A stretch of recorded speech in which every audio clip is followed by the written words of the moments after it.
Hello, everybody, and welcome to the Digital to Dice podcast. I am Dave. I'm Ron. And this is episode 51. What do you call this? The emergency episode? It's the emergency episode. You remember that show? Yeah, Gage and DeSoto. Calling Rampart. And the doctor and the nurse were married in real life. Bobby Troop and Julie London. Oh, I did not know that. Yes, and now there you go. Wow. She was a lounge singer back in the 50s and got a second life as an actress. And wow. Yeah. That was a fun show. I remember watching, but everything they did, they had to call back and get guidance on. That was funny. You know, What do I do? Well, I'll give them 50 cc's of this and put this around and do this. It's like, it was funny. I actually watched Randolph Mantooth, who I forget which one he played, his television archive interview. And everything was done real. It was a Jack Webb show. Okay. So everything was done realistically. And so if they asked for 50 cc's of lanacane for the burn, that's because that's what they said. That's what you needed to do. So at least they researched it and got it somewhat accurate. So that's kind of cool. That's kind of cool. So, so that was a fun show. I remember watching. That's better than it being the Area 51 show. But I don't see the alien. Oh, Area 51. That would have been good, too. Yeah, there you go. Okay, so we got a little bit of both going on here. Speaking of hospitals, though, boy, I don't want to be talking about that anymore. So obviously I'm here, so I made it through my procedure, and I want to thank everybody that sent me the well wishes and the whole bit. That was I went in pretty blind to this procedure. I didn't want to know anything about it, and I'm glad. I'm glad I kind of just said, do it. Don't tell me what you're going to do. Just do it. And I'm glad I did, because when I actually researched it, it was a pretty big deal. It's a bigger deal than I thought it was. And but I'm here to tell the tale. But your energy level almost immediately improved.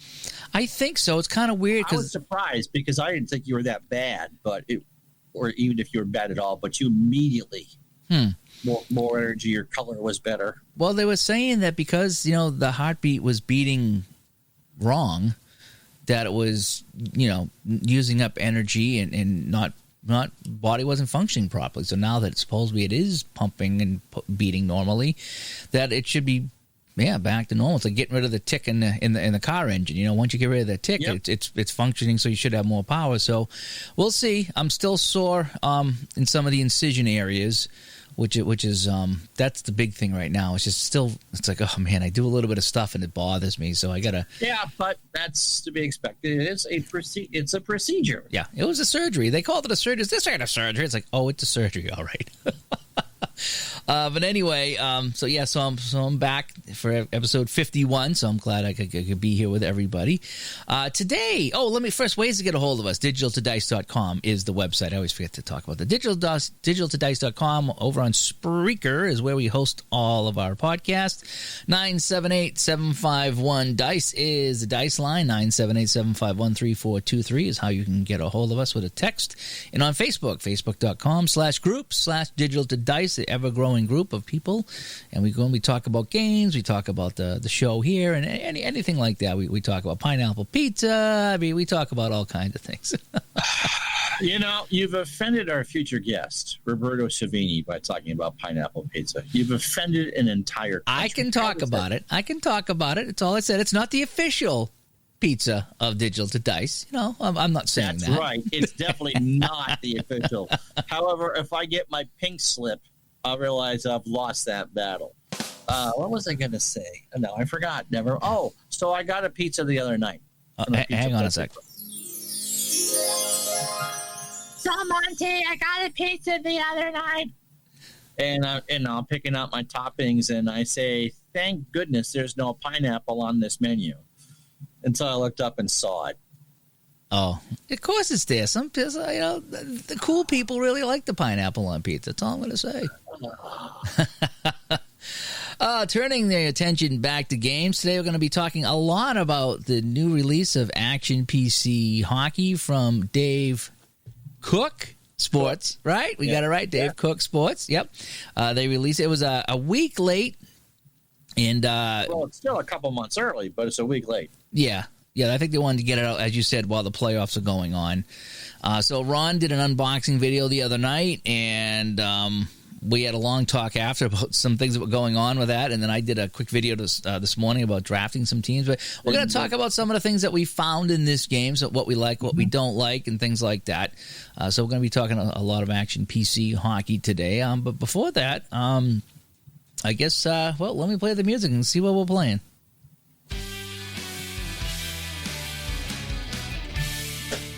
No, Aunt Becky, you can't do the catheter thing at home. No, you don't want to do the catheter thing at home. Oh, nightmare. Well, let's see if what I've been. The only thing I played. Played anything? I played. I still been playing a little bit of my sniper game, Sniper Elite 4. I think I finished the campaign and all the DLC. Boy, that was fun. I was gonna stream some of it, but as I said, I think last week, it's tough to watch because it's such a slow paced game. As you're sneaking around doing things, you're not, you got to take your time in that game. But I did finish all the DLC and the whole bit. That was really fun. Then just the only thing I really else I played was the action PC hockey. I get into a little bit of that. You actually played it or just played around with the draft? I played around with the draft, and then I simulated some games. And I'll talk about some of the things I ran into with that. But after doing that, it makes me want to go back to Franchise Hockey Manager and see if I could do some of the same things in the draft with that, because I'm really not going to be playing the game. So if I could draft the teams, because Franchise Hockey Manager tends to do a better job in the draft mode than Action PC Hockey does. Yeah. It's just, the issues with playing the game I have. But I mean, as far as setting it up on autopilot and letting it run to see how the team I picked works is kind of fun. But I might go back to see all the things I wanted to do with Action PC. I want to see if I can do those with Franchise Hockey and see if it's any easier, any better, or even if I could do some of the things that I wanted to do. Because they have some restrictions. The thing about the Franchise Hockey is the salary cap issue. You can't shut that off? I don't know, because I haven't really dived into that as much.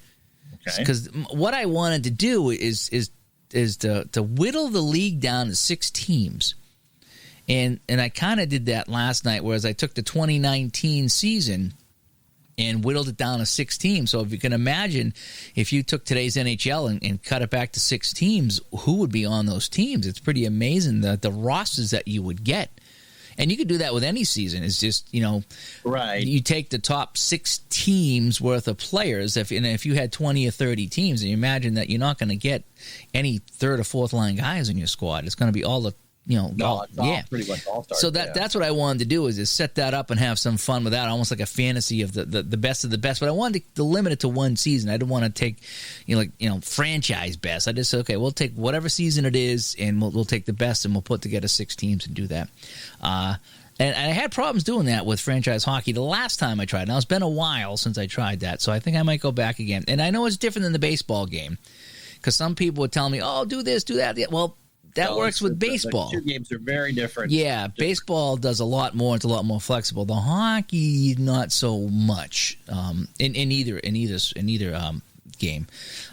So I might go back and kick that around and see if I can get that to work as well. But that's all I've really been doing. I've still been doing the house cleaning and selling stuff on Facebook type of thing. And Trader Dave, yeah, just met somebody else today. I'm getting rid of a lot of my old music gear and some of the stuff I used to use for recording, even for podcasts and stuff. It's the thing about selling stuff, Ron, as you probably know, it's great when you finally sell the stuff, but it's also kind of sad at the same time, because depending on what it is.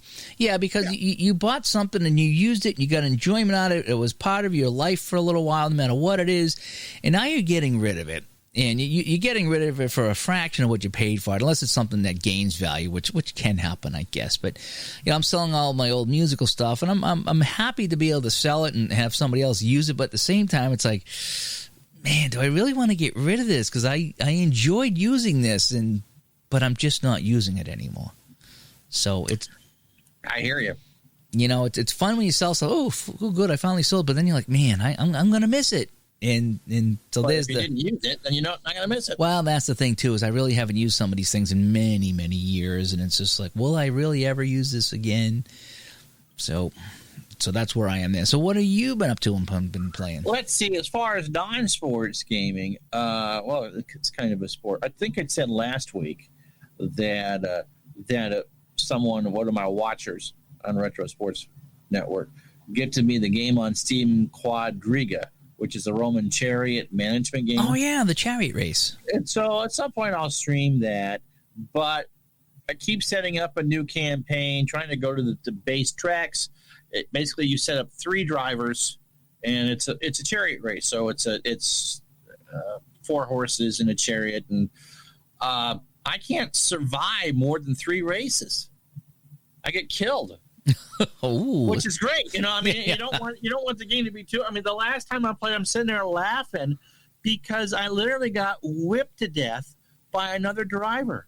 Oh, I got killed during the race. Imagine watching the Kentucky Derby and seeing like Pat Day just beat the snot out of Eddie Arcaro, just for an example. So yeah, I got whipped to death.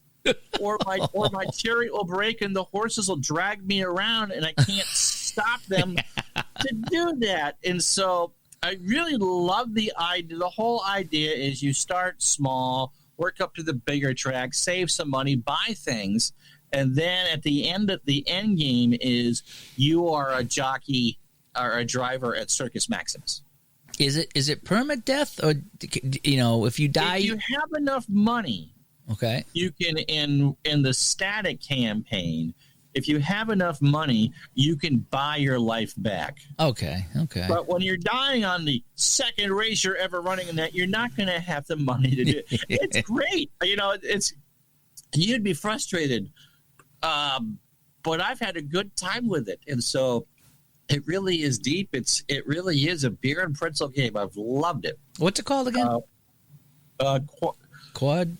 Quadriga, I believe it is. Quadriga, okay. Let me see if I can...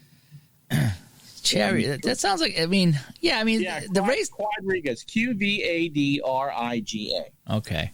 So it sounds fun, but it sounds like it could be frustrating if you keep on getting killed. It's a laugh. It's one of those I'm half asleep deals, and it's one of those.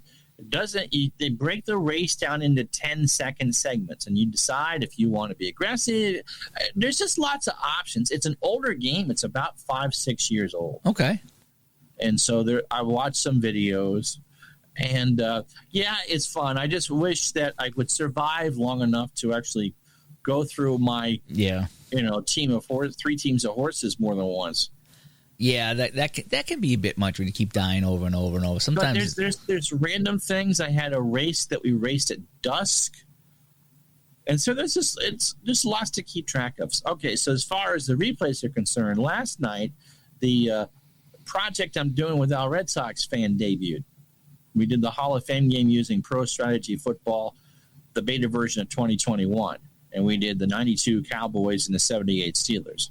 And I think we announced this last week that Al and I are going to be doing 9 games using that game, and you and I are going to talk to the creator of that game once it gets fully onto Steam. Okay. So that game, I competed against myself, Dave. That was really weird because I was doing the Action PC virtual unboxing live on my Twitch channel, and at the same time I'm doing the football game with Al that we taped a couple weeks ago on Twitch. Obviously we all compete against ourselves because on YouTube and such, but that was really wild to compete against yourself.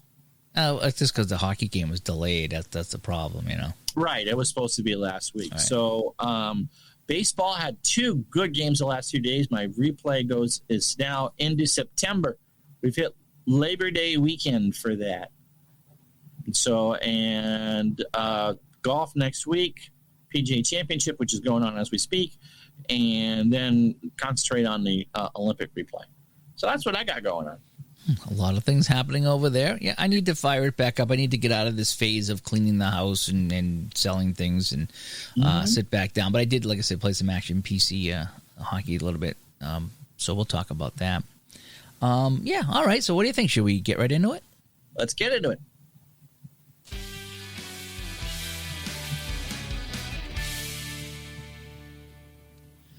All right. So it was Action PC Hockey 2020.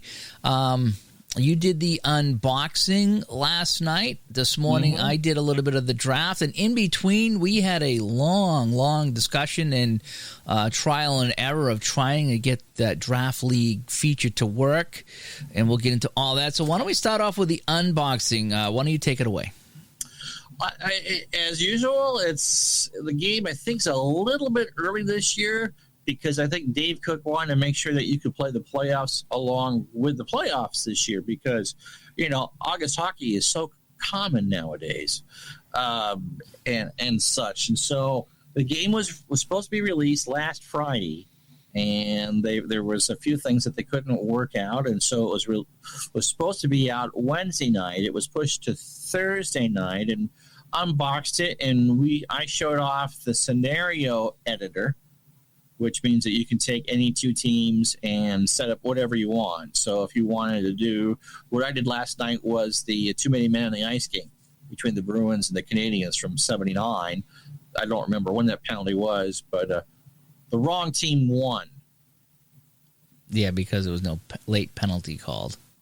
Yeah, on Montreal. Yeah, and you guys scored an empty net goal. So that was intriguing to the point, but because what I'd like to see in there, maybe for future releases of the game, is when you have a season, maybe there's 3 or 4 scenarios for you to try out. It was weird to set it up for the last 10 minutes of a Game 7 and have no stats. It would have been much better to have had the goal scorers and the time for that. At least, maybe you couldn't do the full box score, but at least something there so that you're continuing. But on the other hand, you can set it up. You can do third period of a 2-2 game anytime you want. I did see that. I did notice that when you went to the box score, it just showed the 2 goals that you scored. So I think you had it set up at 3-3. The final was 5-3. Whatever. And 2-2, I think it was. Whatever it was. But the box score just the box score just showed the 2 goals that you were part of. So I noticed that too. But at the same time, there's no way for the game to know what to put in there.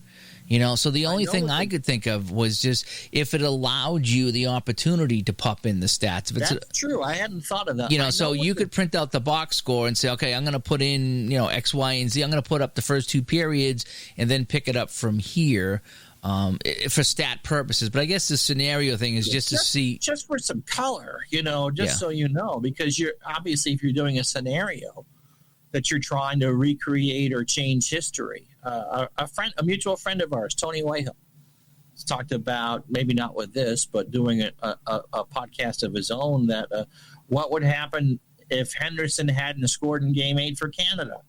We talked a little bit about that last night. It would have been okay if the Russians and Canadians had drawn that series 3-3-2, I think we saw. It would have been fine, I think, as far as future generations are concerned. But what would have been the reaction in Canada if they couldn't have beaten the Soviets? Yeah.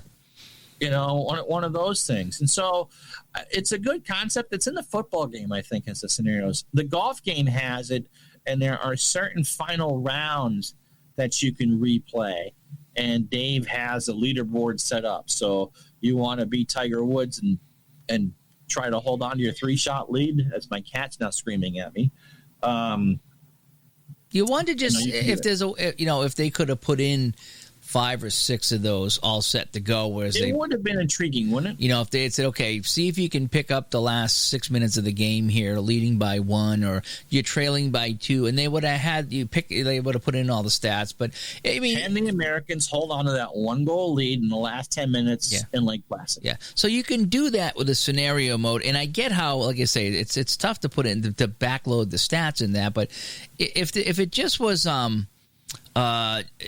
allowable, because you can customize a lot with that game. So it'd be fun if they say, okay, here, fill in the box score and blah blah blah blah blah, and then you could have the complete game. Absolutely. But I mean, I see why it kind of had to happen that way, because there's nothing to go on. Be something I use though.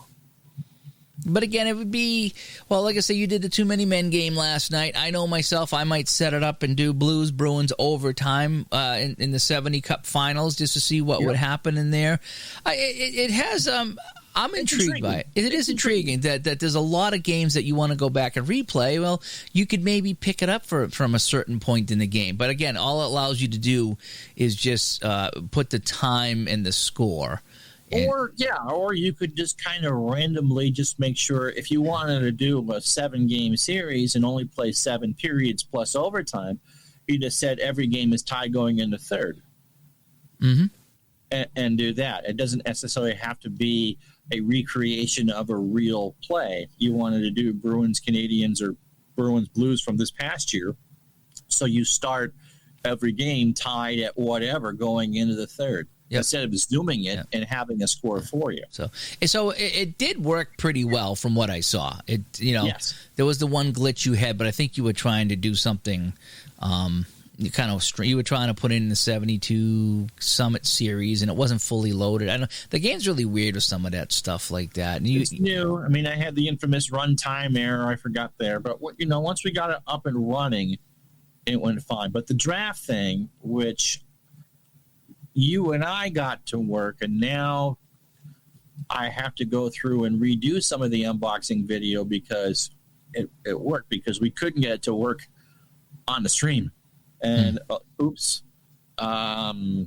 that's essentially, you can take, as Dave was saying, you could take the original 6 teams with empty rosters and draft whatever years you have. I'm not sure if it creates players or not.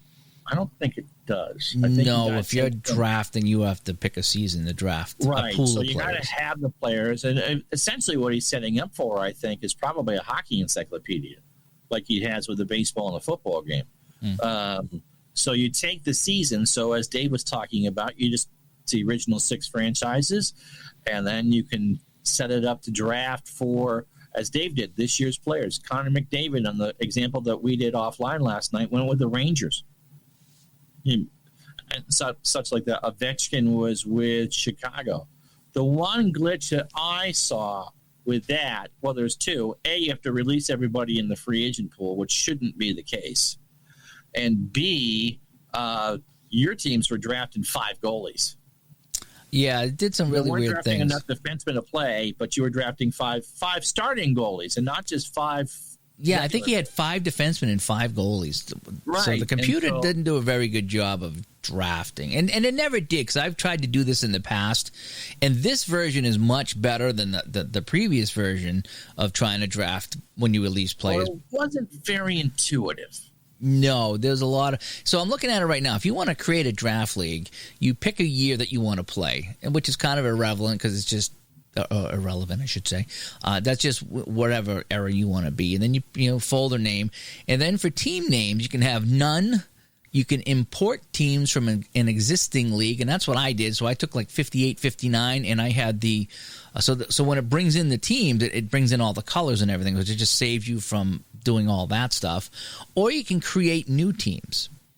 And then you can set up your league with how many teams that you want, and then you would start everything from scratch.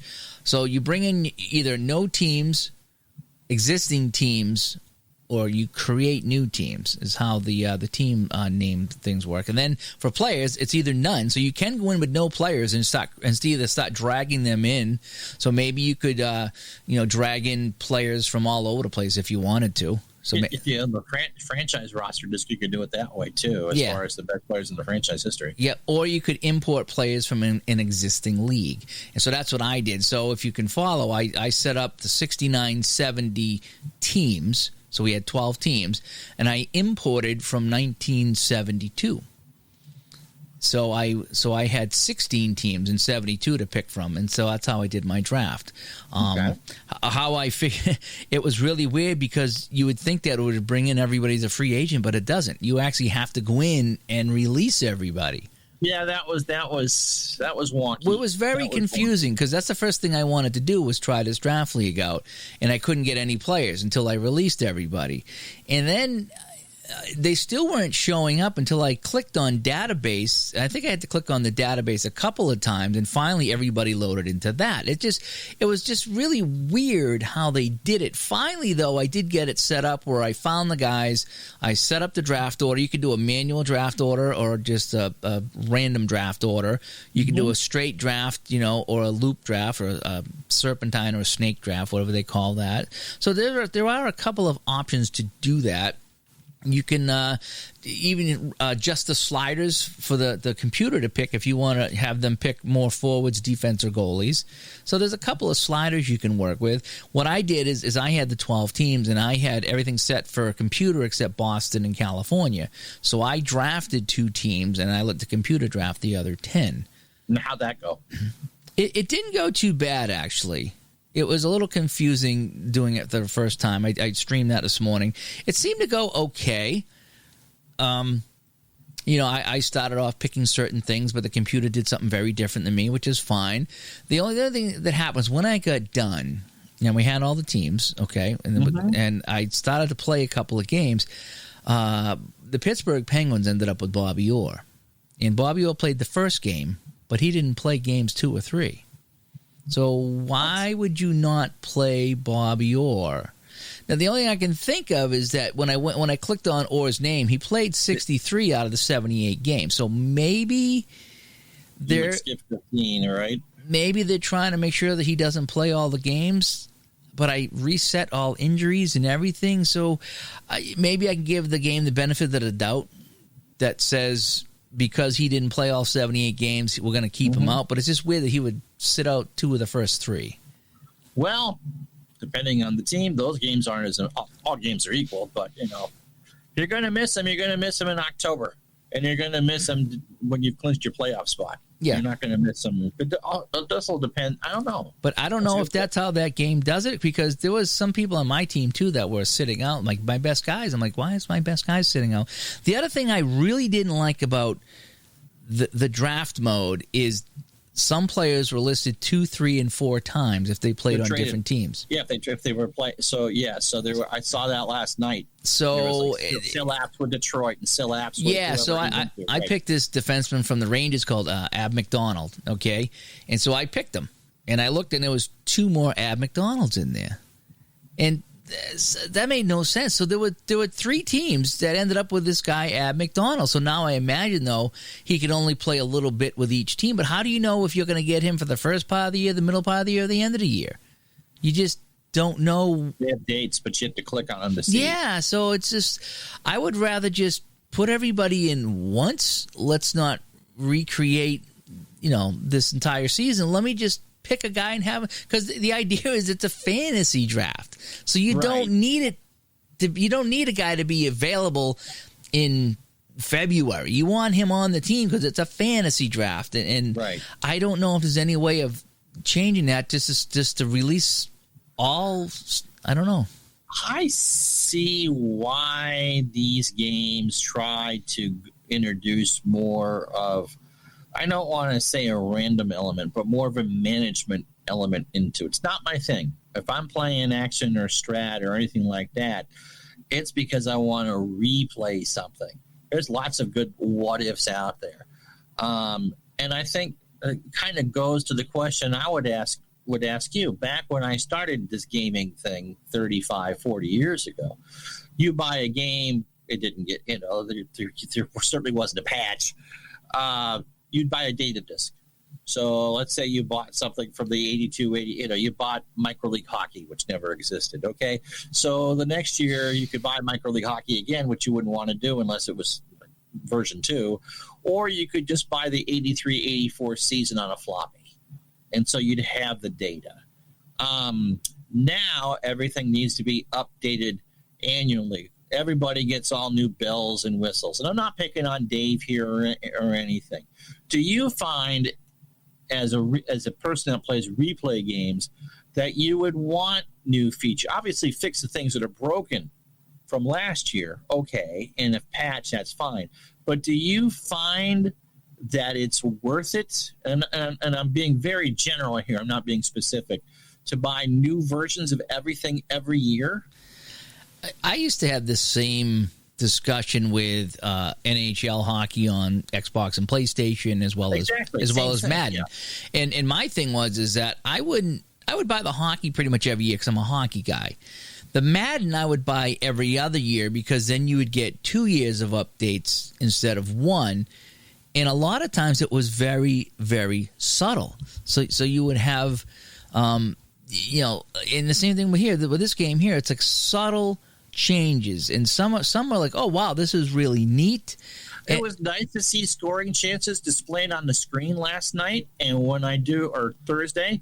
And when I do the test game run that I'm going to do this evening, there's going to be things that my viewers or you, if you watch, pick up, and I'll pick up that we didn't even have a clue on last night. Yeah, and we'll run over what they advertise as new in 1 second here. But getting back to that, it's like, I think you could go every other year. I mean, once in a while, they come out with a feature that it's like, oh, this is unbelievable. You really need this. Like, looking back on some of the old Action PC hockey games, I think there was a time that everybody left the ice when a shot was taken on the chalkboard, and they fixed that to a point where now the game has matured. The game is certainly. So if you look back 4 or 5 years ago to where the game is now, it is light years at where it was. But if you look back from last year's game to this year's game, there's some neat things, and we'll why don't we go over them right now since we're talking about. But as you pulled that up, I'm just talking about in general. I understand that it depends. It depends. There's some games. Revenue. Yeah, there's some games you could just get the new season and be fine without needing the new game, and there's sometimes that they make the changes that are like, okay, this is really what we need. I mean, look at Stratomatic. If you want to, 87, 88 is their new retro season. I think they're doing 4950 or something like an older season. They're doing some older seasons, plus 2019, 2020. So those are the three offerings from Stratomatic. But if you want, obviously, if I want to play 87, 88, I have to buy the new version of Stratomatic. The good thing with Dave's games is that every version is compatible with every data file. So if you only wanted to play the 2019-20 season, for instance, you can use it with a game from 4 years ago. It would work. Yeah. And that's a good thing. But just kind of food for thought out there for you guys as well. I mean, obviously we want to keep these companies going, but you'd like to see more than just a couple of cosmetic changes in a game. You'd like to see something to say, oh, wow, this was worth it. And for the people who design these games, and have said this kind of squashing things that came up in the last year, if you're spending time trying to figure out what kind of new gizmo can I throw out this year that maybe 10% of my user base is going to use. Mm.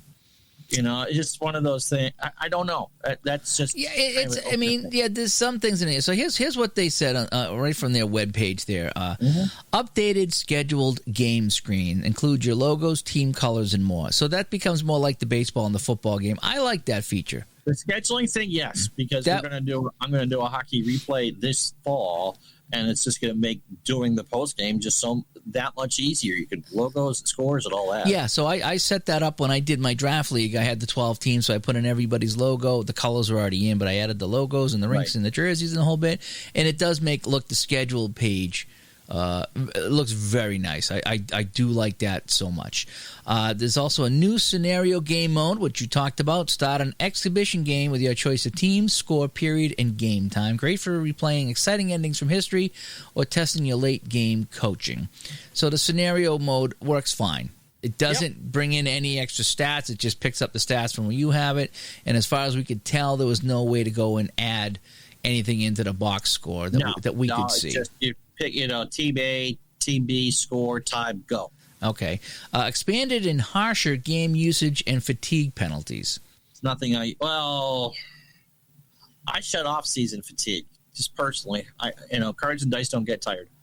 So it says player usage meters may even start the game below 100 based on season-to-date time on the ice. Oh, he does that with a football, too. If you'll notice, if you overuse, or even because I don't use the usage penalties in football either, but if your carries are way over, if you got a guy that might have had 20 carries and he's filling in for someone that's injured, and he gets his 16 carries in the game that way, The next game, he might start at 94, 95. I like that. Okay. That's a good one. And that kind of goes with, you don't want to overuse players, but on the other hand, it leaves it up to you on what you should do. So I like that feature. Yeah, I like that. And the idea that, maybe you'd have to rest somebody a game. And yes. Get them back up to 100%. Yep. New universal durability rating rules option. Set the durability rating that applies to all players in the league. All players subject to the same injury frequency and duration. Great test of general manager's skill. So I did notice that there was a durability rating in there when I was doing my draft. Okay. New game recap report. Create a custom text report. That last night. Yep, with the game recaps from one or more games. Copy and paste the text from the report into league emails, newsletters, or websites. I wonder how that's going to work out if we want to post on the Delphi forums or Facebook or something like that. I wonder. It's essentially the box score is what it is. Right. Yeah, as long as you know how to format in Delphi, there's no reason why you couldn't. So, but they're running for draft leagues or something like that, a lot like what Dave Little does with the Strat, and that'd be great. So here you go, and here's you could read this. You don't have to open up the file and go through and do that. It's just all there. Okay. New advanced possession metrics. Never heard of any of these. Corsi, Fenwick, PDO stats. I've seen them. I have no idea what they mean. I don't either. It's sabermetrics for hockey. Yeah, and more attractive displays on a player's roster and database screen. So if you're into that, which I am not, good for you. Player scoring chances are now displayed on the player form and box score. We've added an option to identify scoring chances within the play-by-play text. So so you were talking about that, how last night. Little SC comes up and shows that off. Goalie starts are tracked and displayed on the player screen. Okay. Yeah, that I would probably showed it and don't realize it. Didn't realize it. I'd have to go see that one again. New real versus replay database report for both skaters and goalies. Okay. So you could now compare and contrast on the same screen, I would think, what their real numbers were compared to what their... I've always liked that. Oh, so this is for a database report. I've always liked that because sometimes when you click on a guy, it shows his real stats, and then you can see his replay stats. So I do like seeing that. But now you can do a report with that. Expanded opening screen menu includes more links to frequently used game tools and reports. So I didn't notice. It's kind of hard to do on an unboxing video because it's all new to everybody. So so I wasn't sure what they added there. New delete season folders tool. Okay. Ooh, so you can delete them from within the game instead of having to mess around in your DK data folder. That'd be kind of cool. Improved computer general manager. I hope so. Expanded tools for easier game exporting and importing. We showed some of that last night. It seemed pretty easy, pretty intuitive. You just got to remember to hit begin import and begin export. Mm-hmm. New tool to create a draft league from scratch with just a few mouse clicks that we were talking about. Select the year, teams. A new season folder is created in seconds. It does do that, but there's still a lot of work that needs to be done before we can get into that.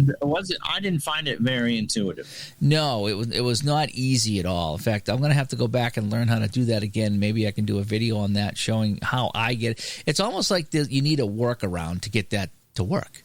Is how that draft. It's not simple whatsoever, but it once you get it and figure out what you're supposed to click and how you do it, it does work out pretty well. At least okay. I need to spend more time with it. I really hope that I could get rid of the multiplayers because I don't want, like I say, I don't want three different Sil Apps or Daryl Sittler on three teams. I want them on one. And I want them to be able to use them for the entire season if I want to. Well, you don't want the computer to draft the wrong one either. Yeah, so I have a guy on my team that I don't know what the deal is, So that's something I need to check out. So maybe there's a way around that. But the Creative Draft League I'm interested in. It works better than last year's one, but there's still it is not. But it doesn't create fictional teams like the basketball game does. No, you can start with no teams, though, and you can create your own if you'd like. Right. But yeah. But as far as players, it's not going to create fictional players like the basketball. I don't think it does. No. At least that's not what I saw. Right. Okay. What else do we got going on here? New hide real life stats rules option. Oh, that might be interesting. Which one is that? New hide real life stats rule option. Oh, maybe that would help on the draft.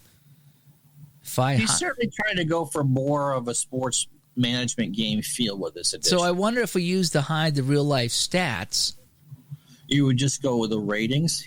Yeah, we wouldn't. We would have to. Yeah, that's definitely something out of the franchise hockey, out of the park baseball. Now I don't know if that would work in the draft thing or not, but it's worth a try. So that's something that's new.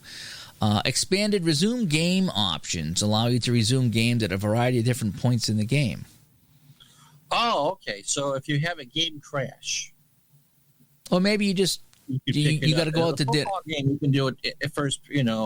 Pick it up at certain points. I'm not even sure if it's a crash. If it's just you got to go. You can't finish the game. It's like I'm getting tired. Right. I got to go out to dinner, or I got to go walk the dog, and you end. It might give you the option to go back and pick it up at a certain point.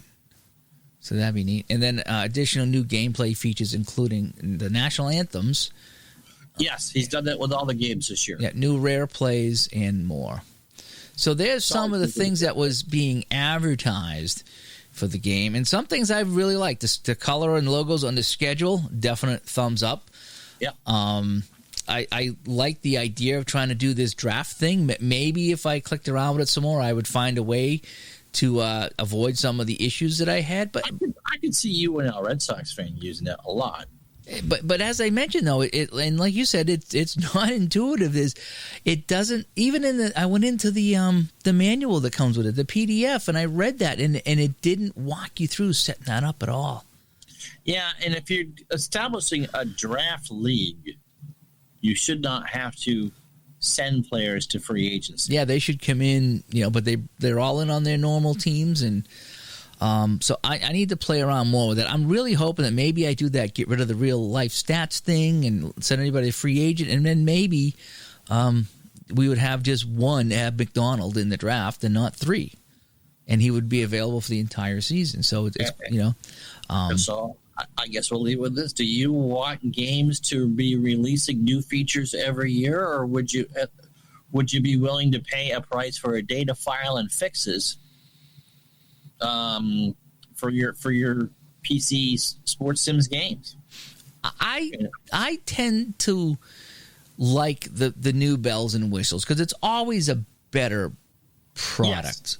Okay, very, very rarely, even with the Madden games and the NHL games on the consoles, it's rare that you buy a game and you're like, wow, I'm going to go back and play the older ones because this is absolutely horrible compared to the new ones. It has happened in the 30 years of gaming. That well, not everything can be a flying success for sure. But I mean, there have been some releases that you're like, wow, they completely revamped X, Y, or Z, and it's worse. And then the next year they end up going back to whatever worked. So there has been times that they've tried things, and I'm not saying that these games have done that, but there have been times where they've gone backwards. 90% of the time they do go forward. So even with this game here, I like my logos and I like my colors. So having that in the schedule, that's a big thing for me. Okay, I like for a better presentation. Sure. The presentation is much better with that. Some of the other things they added are neat, and I never would have thought of. It's not a major overhaul. Maybe we don't want a major overhaul. Maybe we like the game the way it is. You're about right. For Dave's games, it's about once every 3 years. And like I said, I don't know until we start playing with it. We might notice more because Al, Red Sox fan, said that he liked the smoothness of the chalkboard. I read that this morning, yeah. And speaking of things on Facebook, do you see Roberto Cimini has released a surfing game? It was free. At least it was on the private group. It was free. But yes, you can now do surfing, and the sample tournament that came with it was the 2008 Queensland, Australia event. Well, what happens if you get eaten by a shark? You were getting killed in the chariot races. Now you're going to get eaten by a shark if you're trying to surf. Oh, you know what? Yeah. Wow. Poor Ron. He can't go on to New Zealand because he was eaten by a shark in Thailand. I'm surprised that I just love that creativity, because who would ever think to do a card and dice surfing game? I don't know anything about surfing. Just hang 10, right? I don't know any surfers. I live on the coast. I live on the damn coast, and I don't know anybody that surfs. But you live in New England, But still, we have the waves and the waters, and people can still get out there. I just no, I don't go in the oceans anymore. I give him all the well, good for you, especially man. Australia. I don't go in the waters around here because the sharks are a mile out. But in Australia, they swim right up to the shore and they have lunch with you, for crying out loud in Australia. Just don't wrap a ham around you, and you should be all set. Oh, man! Did you see there was a video on? I saw a video of a guy fighting off a shark during a surfing competition. He's still trying to finish the race, and he's beating off a shark. He's like, "Get out of here!" Punching the shark, and the shark started. It was like, "Whoa, no thanks." That's nuts. The shark was attacking. He was kicking him and punching him, and he's trying to get up on his board, and the shark wouldn't let him go. It's like, oh man, I think he was okay, but it was just the idea of it. It's like, no thanks. And I thought I was having a bad day when my deodorant broke off. Okay. Oh man. So good for him with the surfing thing. That should be kind of fun. But anyway, would you rather see developers, or would you pay for just to have Bug Squash and pay extra for that new data set, or do you really want new bells and whistles every year? So, tell us what you think in the comments, or give us a call on the Dice Line about that. Because I'm curious, because I'm not saying that this was a bad job or last year's was a bad job or any of these are bad games, but does it put too much pressure on the developer to come up with, I got to come up with something new? Yeah. Well, last night when I was watching you, when I got done with the unboxing, I was not impressed. And then when I fired it up for myself and I get into it, I said, okay, this is nice, and this is nice. And it's tough because you're trying to review 5 or 6 different things. You really only have an hour. People aren't going to watch more than an hour, especially on YouTube. And so you can't give it the full, which is why I'm doing the hockey game tonight, to sit there and spend another 80 minutes or so just doing what most of us do with the Dave Koch game, and just play the game. Yeah, and sometimes it takes a couple of games. Because I remember with the basketball game, I ended up getting the new version of the basketball, and I thought it was much smoother than the other one, and you didn't think it was. You thought it was pretty close to the same, but when I played it, I noticed a slight bit of difference in the chalkboard, how it was smoother. So I'm kind of hoping that'll be the case with the hockey if I play a game tonight, that things will be a little bit better. My only real big pet peeve with Dave's game is I think the chalkboard in basketball is terrible. Yeah, but it was a little better this time. If you tweak the settings, with the ball speed and action and all the whole bit, if you played with it. Yeah, I spend an hour or so tweaking those till it's just right, and then it's like, okay, this works for me. So then you get the text speed and the chalkboard speed, and it's a balancing act. And the same thing with the hockey. And once you get that at the right speed, and you're comfortable with it, then it does work. But I give them points for trying. I've been playing that game so long that there was only half courts. Yeah, full courts. They do mature. And again, I'm not saying that developers shouldn't do that, but when a game reaches maturity, and the hockey game and the basketball game have reached maturity, which means they're stable, they're very playable, they're realistic. What would you want to the golf game? It'd been 2 or 3 years since I bought it. The differences between this golf game and the 2017 version were night and day. Mm-hmm. But that's why, because you get 2 years of updates, so you don't get a little bit of change. You get a lot of change at that point. And so, so the 2-year rule usually works out pretty well. Myself being a hockey guy, of course I'm going to get the new hockey. That's just what I do. So final thoughts from me. And again, these are initial final thoughts because I haven't played a full game yet. I've only watched what you did, and I played with the draft. It's got a couple of, it's really wonky, especially the draft thing there. Whereas, and then when I was playing, I don't know if you caught it this morning or not, but I was playing November 5th. Okay, because you played October 30th, and then I played a couple of games. So I was trying to simulate some games to see how my teams were doing, and somehow the schedule jumped from November 5th to March 5th, and I simulated the day. And I went, did I just simulate March 5th? And I did. So there's a break in my schedule from November 5th to March 5th.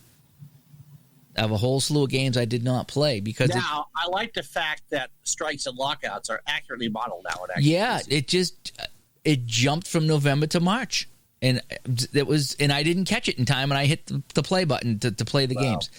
So there's a few things like that. Setting up the draft is really kind of wonky, but once you figure it out, it's okay. I probably have more figuring out to do. So I watched your unboxing. My initial thoughts was I was unimpressed by the changes, but as I was the last time too. But then as I get into it more myself, I think that's the thing with all of Dave's games are the first blush is like, what's the difference? And then by about a week later, that's a huge, I get it. You see some little things, and they're not huge, but they're little things that are like, okay, this is nice, and okay, that's nice, and then by the time you've kicked it around enough, you're like, all right, I don't mind spending the $40 on this because there was enough changes that I'm okay with. $100, no, definitely not. No. But I mean, so I'm kind of hoping as I go along, I'll find more. So my initial impression was not really impressed, but then as I get into it and the more I saw you play, I was like, okay, I like that. Then I get into it and I like that. So I'm kind of hoping tonight if I sit down with it and play some more, I'll become more impressed and my opinion will change a little bit on that. Mm-hmm. Definitely not a bad game, definitely very fun. They definitely made some changes. Some things are noticeable, some things are not. As long as it plays smooth like it did, and I wish they would fix a couple of the things in there, like the draft thing and why that schedule jumped around on me. I don't know. I don't like that. But you do have to I found with this game there's a lot of trial and error. You really got to get in there and play around with it to get things to work. And like I told you, this morning, I says, it seems like everything in this is a workaround. Is that nothing just flows like you would think it would. If you do this, you would think everything would fall into line, and it doesn't. You have some work to do to get this thing to do what you want it to do. But it'll do it. Yes.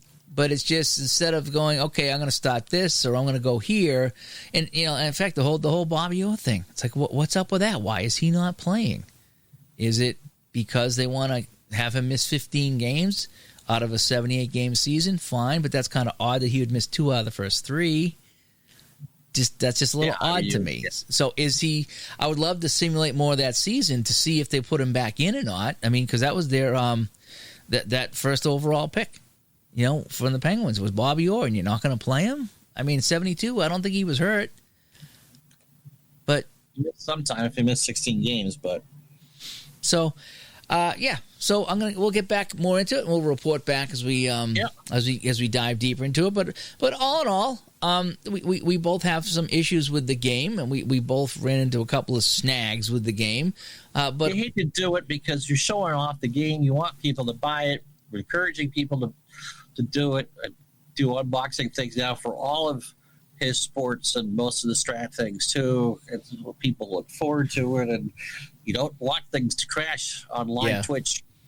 Yeah, you don't want to have all these mistakes happening, and I don't know how to do this and not how to do it.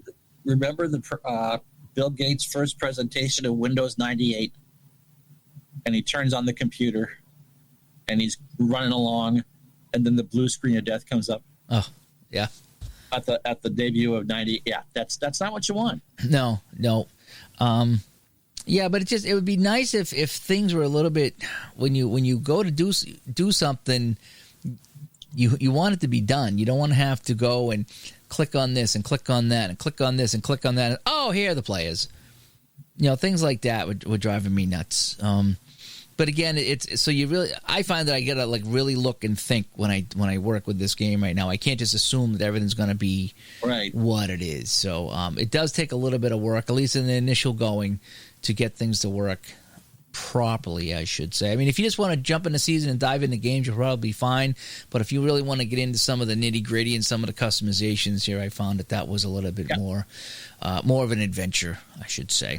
All in all, though, like I say, I'm enjoying it. And I know you're enjoying it. You'll have more tonight. I will probably have. I'm going to probably try to do a video on how to do that draft and the workaround that I'm using to get it to work, because it is really weird, really different how that is being done. Maybe I'm looking, at this the wrong way. Maybe I'm making a bigger deal of it than it is. But for me, I would think that I would just bring in guys and I'd start picking teams, and that wasn't how it worked. So. Any final thoughts on this? I'm good. All right, so let's wrap up episode 51.